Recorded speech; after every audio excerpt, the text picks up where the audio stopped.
जय जोहार, नमस्कार। दैनिक छत्तीसगढ़ चैनल देख रहे हैं आप। मैं हूं आपके साथ अभिजीत कुमार और करते हैं आज की खबरों की शुरुआत सबसे पहली बड़ी खबर के साथ। इसके पहले अगर आप छत्तीसगढ़ के हैं, छत्तीसगढ़ के रोजाना प्रमुख बड़ी खबरें ठीक इसी प्रकार देखना चाहते हैं तो नीचे लाल कलर का सब्सक्राइब बटन दिया है, जिसे दबाकर चैनल को आपको सब्सक्राइब करना है। छत्तीसगढ़ में दूसरे एम्स की सुगबुगाहट बननी अब तेज हो गई है। टीएस सिंहदेव ने बिलासपुर में एम्स स्थापित करने का प्रस्ताव दे दिया है। केंद्रीय स्वास्थ्य मंत्री को इस बाबत पत्र लिखा गया है। दरअसल छत्तीसगढ़ में दूसरे एम्स खोलने की सुगबुगाहट के साथ ही केंद्रीय स्वास्थ्य मंत्री को लिखे पत्र में स्वास्थ्य मंत्री टीएस सिंहदेव ने लिखा है कि केंद्र सरकार अगर भविष्य में एक और नए एम्स की स्थापना पर विचार कर रही है तो बिलासपुर इसके लिए जन आकांक्षाओं के अनुरूप होगा। बिलासपुर जिला और संभाग का मुख्यालय है। यह मुंबई हावड़ा रेल मार्ग का जंक्शन भी है और यहाँ से हवाई सेवा शुरू हो चुकी है, जो कि सड़क से हर क्षेत्र से जुड़ा हुआ है। साथ ही एम्स को बिलासपुर में स्थापित करने का प्रस्ताव स्वास्थ्य मंत्री टीएस सिंहदेव ने दिया। इसके लिए उन्होंने केंद्रीय स्वास्थ्य मंत्री मनसुख मंडाविया को एक पत्र भी लिखा। साथ ही सिंहदेव का कहना है कि बिलासपुर में एम्स खुलने से उस क्षेत्र के 6 जिलों के अलावा मध्य प्रदेश, ओडिशा और उत्तर प्रदेश के लोगों को भी इलाज में आसानी होगी। इसके अलावा उच्च न्यायालय, एससीसीएल और दक्षिण पूर्व मध्य रेलवे का भी मुख्यालय बिलासपुर में स्थित है। इस बात का ध्यान आकर्षण भी किया गया। छत्तीसगढ़ में कई जिलों पर आयकर विभाग का छापा पड़ा है। बिल्डर, ट्रांसपोर्टर्स और सप्लायर्स के ठिकानों पर कार्यवाही अभी भी जारी है। 50 से लेकर के अधिक अधिकारी और 100 सुरक्षाकर्मी अब ठिकाने पर मौजूद है। दरअसल इस कार्यवाही में 50 से ज़्यादा आयकर अधिकारी शामिल हैं। वहीं 100 से अधिक सुरक्षा कर्मियों के साथ ये अधिकारी तकरीबन 20 ठिकानों पर मौजूद हैं। Bansal infra private limited, Devendra Nagar, Raipur में भी कार्यवाही जारी है।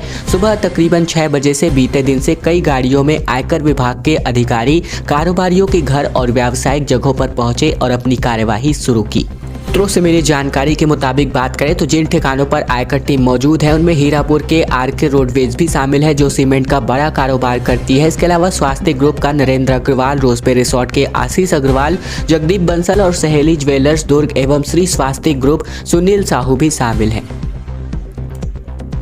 छत्तीसगढ़ के युवाओं के लिए बम्पर नौकरियां। 9 जनवरी को रायपुर में प्लेसमेंट कैंप का आयोजन होगा। मल्टीनेशनल कंपनियों के माध्यम से भर्ती होने वाली है। दरअसल जिला रोजगार एवं स्वरोजगार मार्गदर्शन केंद्र रायपुर की ओर से छत्तीसगढ़ राज्य के स्थानीय शिक्षित बेरोजगार युवाओं को रोजगार उपलब्ध कराने के उद्देश्य से 9 जनवरी को प्लेसमेंट कैंप का आयोजन किया जा रहा है। ये कैंप जिला रोजगार कार्यालय पुराने पुलिस हेडक्वार्टर कैंपस में सुबह 11 बजे से दोपहर 2 बजे तक आयोजित है। इसके अलावा बात तो जो ओपन स्टूडेंट्स से पढ़ाई करने वाले स्टूडेंट्स हैं इनके लिए भी बड़ी अपडेट है, क्योंकि 10 जनवरी एडमिशन की सामान्य प्रोसेस है। 11 तारीख से इस प्रक्रिया में फाइन लग सकता है।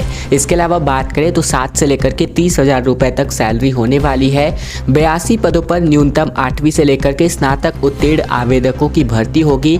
प्लेसमेंट कैंप में योग्य और इच्छुक आवेदक शैक्षणिक या फिर तकनीकी योग्यता के प्रमाण पत्र और बायोडाटा के साथ उपस्थित हो सकते हैं। छत्तीसगढ़ में नियमितीकरण को लेकर के अब आंदोलन की सुगबुगाहट तेज हो गई है। हाल ही में छत्तीसगढ़ की विधानसभा में स्वास्थ्य मंत्री टीएस सिंहदेव ने जो बयान जारी किया है उससे प्रदेश के अनियमित कर्मचारी काफी निराश हताश नजर आ रहे हैं। कर्मचारी सिंहदेव के बयान को सीधे प्रदेश की कांग्रेस सरकार के रुख से जोड़कर देखा जा रहा है। कर्मचारियों की आस अब टूट रही है कि उन्हें नियमित किया जाएगा। छत्तीसगढ़ के अनियमित कर्मचारियों का बड़ा धड़ा अब अनिश्चितकालीन आंदोलन की तैयारी में जुट चुका है। संयुक्त अनियमित कर्मचारी महासंघ के रवि गढ़पाले ने टीम को बताया कि हाल ही में स्वास्थ्य मंत्री ने विधानसभा के सदन पर नियमितीकरण के सवाल पर जो जवाब दिया है वह अनियमित कर्मचारियों के लिए बिल्कुल ही निराशाजनक है। उनके जवाब से सीधा साधा यह लग रहा है कि इस साल होने वाले विधानसभा चुनाव से पहले नियमितीकरण नहीं होगा। इसका असर चुनाव पर भी पड़ेगा। आम बजट में नियमितीकरण नहीं किया जाता तो छत्तीसगढ़ के कर्मचारी अनिश्चितकालीन आंदोलन के लिए तैयार हैं।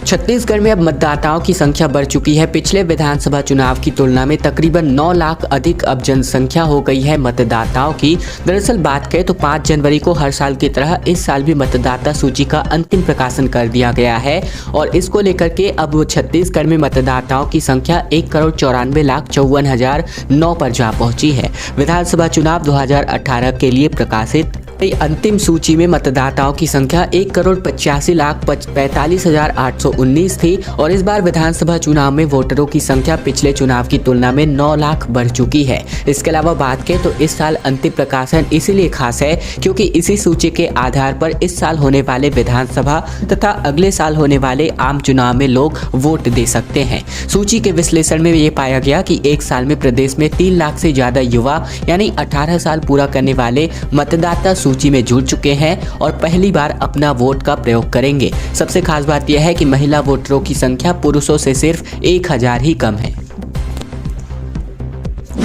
प्रदेश के सबसे बड़े 6 शहरों में अब नए आवास मिलने वाले हैं। बुकिंग शुरू हो गई है। छोटे और मध्यम वर्गीय परिवार से यहां पर मकान दिलाया जा सकता है। दरअसल प्रदेश के 6 बड़े शहरों में नवीन आवास योजना का शुभारंभ किया गया है। आवासों की बुकिंग के लिए पंजीयन 4 जनवरी 2023 से प्रारंभ हो गया है। भूपेश बघेल की अनुशंसा के अनुरूप बात करें तो छत्तीसगढ़ गृह निर्माण मंडल द्वारा प्रदेशवासियों को बेहतर और किफायती आवास उपलब्ध कराने के वायदे को अब पूरा किया गया है। 28 दिसंबर 2022 को छत्तीसगढ़ गृह निर्माण मंडल के 72वें मंडल सम्मेलन पर 8 नवीन योजनाओं का शुभारंभ किया गया था। इसी कड़ी में बात करें तो प्रदेश के 6 बड़े शहरों की आवास योजनाओं में पंजीयन 4 जनवरी से शुरू किए जा चुके हैं। उल्लेखनीय है कि पंजीयन करा रहे लोग अब किफायती दरों पर अपना मनचाहा घर खरीद सकते हैं। जिन 6 शहरों में आवास योजनाओं में पंजीयन शुरू हुआ है उनमें रायपुर जिले के आरंग में राजीव नगर आवास योजना, दुर्ग जिले के सेलूत पाटन में राजीव नगर आवास योजना, गोरलापिंडा मरवाही जिले में बांधामुड़ा में सामान्य आवास योजना भी शामिल है। साथ ही रायगढ़ जिले के गोढ़ी तमनान में सामान्य आवास योजना, महासमुंद जिले के मचेवा में, इसके अलावा बिलासपुर जिले के रतनपुर में सामान्य आवास योजना महामाया नगर शामिल है।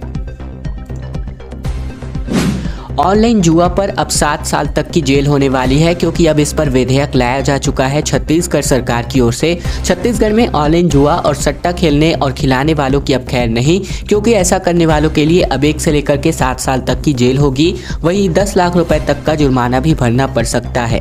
राज्य सरकार ने इसके लिए छत्तीसगढ़ जुआ प्रतिषेध विधेयक पारित करा दिया है।